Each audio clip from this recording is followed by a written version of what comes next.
મોજમાં હોવું જોઈએ માણસ. દાંત ન કાઢતો હોય એને મિત્ર ન બનાવો, ભાગીદાર તો નહીં જ, અને વેવાય તો નહીં જ.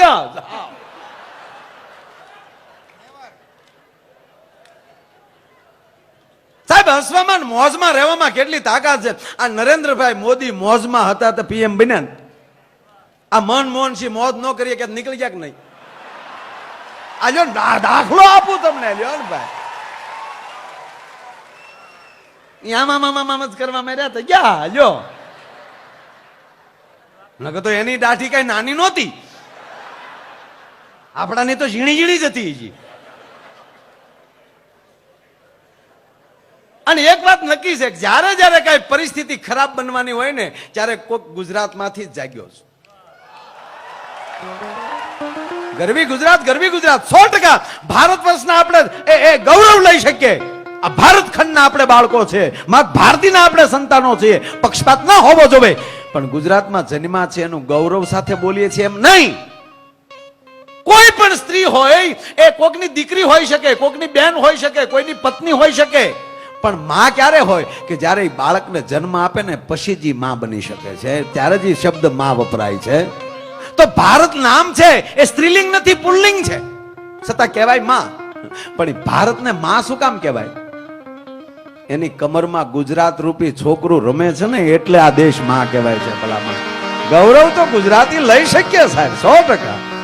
અને જ્યારે જ્યારે પરિસ્થિતિ, તમને એના પુરાવા સાથે કહું કે જ્યારે જ્યારે પરિસ્થિતિ ખરાબ બની છે ત્યારે આગળ ડગલું ગુજરાત ભર્યું છે. શિવાજી આજ ધરતીના મહારાજા.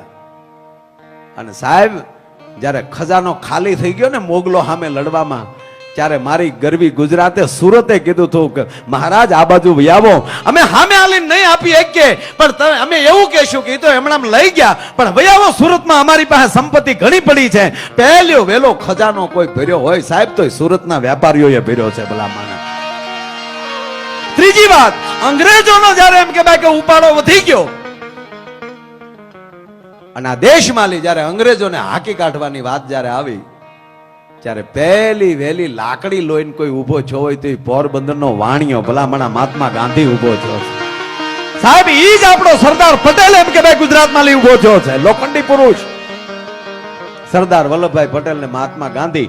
અને ઈ બે જ્યારે એમ કે ભાઈ કે આખા ભારત વર્ષમાં આટા મારતા હતા સુનિલભાઈ, ત્યારે ભારત વર્ષના એક પણ રજવાડું આગળ નહોતું હાલ્યું. તેથી ગુજરાતનો 18 પાદરનો ધણી ભાવનગરના કૃષ્ણકુમાર સિંહજીએ કીધું હતું કે આલ્યો 1800 પાદર હું પેલા આપું છું જો આ દેશને આઝાદી મળતી હોય તો. ભલા માના.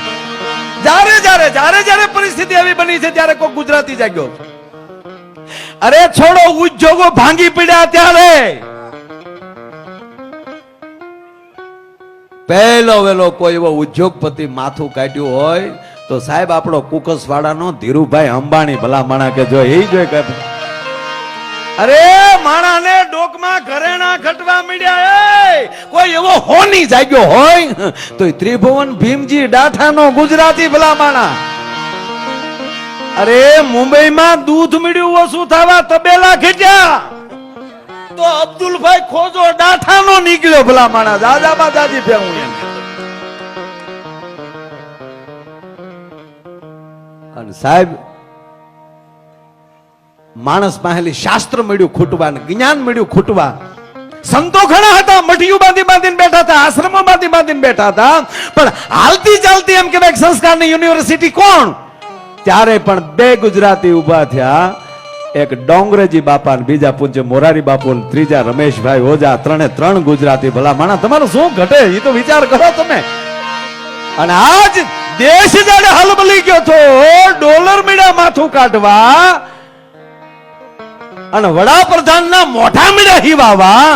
ત્યારે એમ કહેવાય કે આજે 2014 માં જો કોઈ એમ કહેવાય કે ઝાડા ફાડો માણા, હાવજ જેવો માણા દિલ્હીને મળ્યો હોય તો એ નરેન્દ્ર મોદી ગુજરાતી. સાહેબ આમાં હું ઘટે એ તો મને કયો યાર.